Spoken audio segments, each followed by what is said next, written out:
I'm intrigued. Toxic nga ba si Heart Evangelista?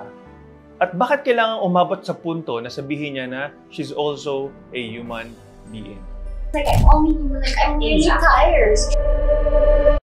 Reelers, quick facts muna tayo. Kamakailan, merong video na lumabas from her page and it shows yung kanyang vulnerability, yung kanyang emotion. And parang ang hugot na dumarating sa ating mga netizen na nakapanood ng video na yon was that there was a time in her life, in her career, na she can't show emotion. Na kahit ano pang pinagdadaanan niya sa personal niyang buhay, she can't talk about her issues, her problems. At ang tingin ng mga tao sa kanya is that if she do that, if she shows her vulnerability, emotion, kahinaan, magkwento ng problema, ang sinasabi niya dun sa video was that she's considered toxic. So as a toxic person, iniiwasan niya ngayon na ganon ang maging tingin ng mga tao sa kanya. Or it's as if she's being programmed na you're a toxic person, celebrity, if you focus about your personal issues. And at some point in that video, sinasabi rin doon na ang treatment niya sa mga tao ay dapat competitors. Particularly siguro sa show business, nung panahon niya, kapag may mga young star katulad niya, they should be considered as a competitor, and so she shouldn't just rest and she shouldn't show that vulnerable side of her. Tayong mga netizens, ang dami nating mga nag-react in a way dun sa mga posts na nagsi-circulate lately because nakaka-relate tayo na tao lang din tayo. And in most cases, yung mga tao sa paligid natin, in her case kasi, yung nangyari na yan, that's in her workspace. Very evident na she's not being allowed to feel that pain or that journey that she's going through at that phase in her life. Bakit nga tayo nakaka-relate tayong mga netizen? Una, totoo naman po kasing napakaraming maskara na kailangan nating isuot kahit saan pa tayo pumunta. Be it at work, sometimes, maski sa loob ng bahay, you can't really be yourself. And sometimes if you initially showed your true self and some people doesn't appreciate it, they will right away cut you off or they will divert your attention to somewhere else. They will even tell you na this is expected of you and you shouldn't be doing this and that. So they're really controlling yourself.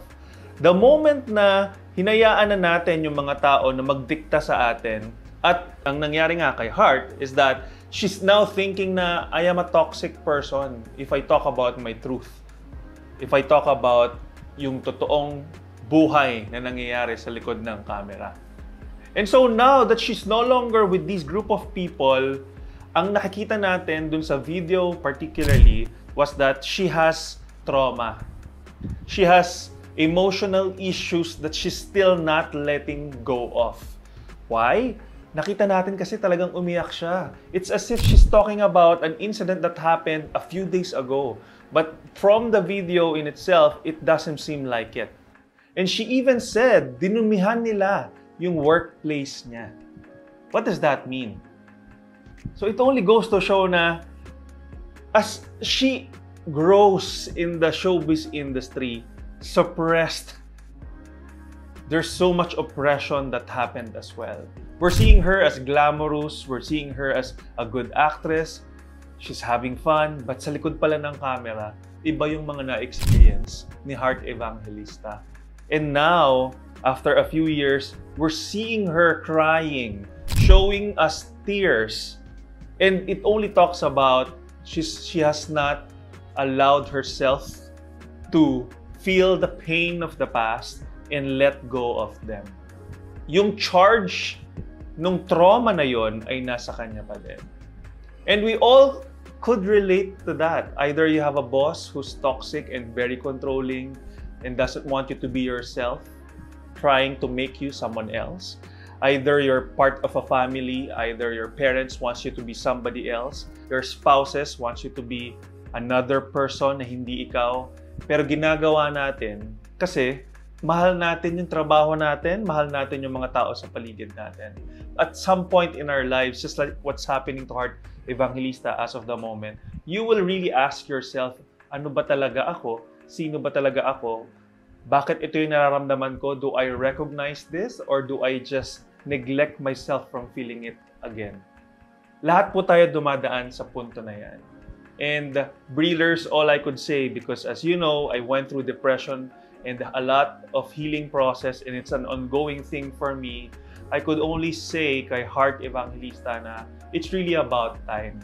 Kinakamusta ka na ng iyong soul about that particular experience because it's really time for you to grow and learn from that experience. All I could say really is it's really time for you to heal.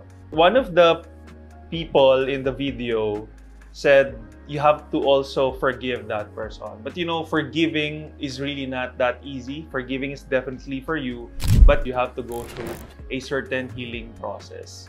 Get somebody to assist you. If you could get a coach, a psychiatrist, ayos lang yan. What's really important is this time, decide that I will experience the pain and after that, I shall let go of its charge. Because that's really karma that you're bringing. And as you know, as being an authenticity coach, we also do healing for people because I also had that. Sobrang dami kong kailangan let go at kailangan patawarin sa buhay ko. And it feels so much lighter and I am feeling more productive. And I'm really loving who I really am. And that's what I want for Heart Evangelista to also experience. So Breelers, all I'm saying is kung kayo ay nasa sitwasyon na yung mga tao ay very controlling as of the moment, apart from just forgiving them and letting go of that, please find a good place as well. Yung lugar kung saan you will grow, you will be appreciated. It doesn't mean na hindi ka mapapagalitan or hindi ka masisita sa mga bagay na not aligned with what you're supposed to do. But at the same time, this place should be a place of love and care. Not just pure objective of hitting the goal, yung kung pera man yan, kung fame man yan. Lahat tayo kailangang pagdaanan yung ganyan sa buhay natin. And at the same time, sa bandang huli po, please choose the people that will surround you wisely.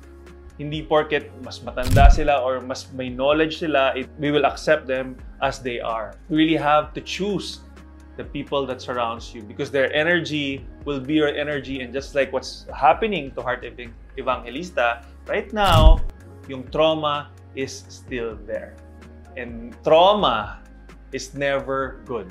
It will pull you down. And so, I hope for Heart Evangelista to heal at sa ating mga netizen na nakarelate sa kanya, assess nyo rin kung sino yung mga tao sa paligid ninyo.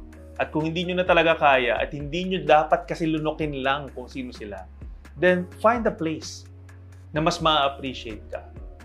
Find the right people whom you will grow together. With that, sana po lahat tayo ay mas gumaang ang pakiramdam, lalo na natututo tayo sa kwento ni Heart Evangelista.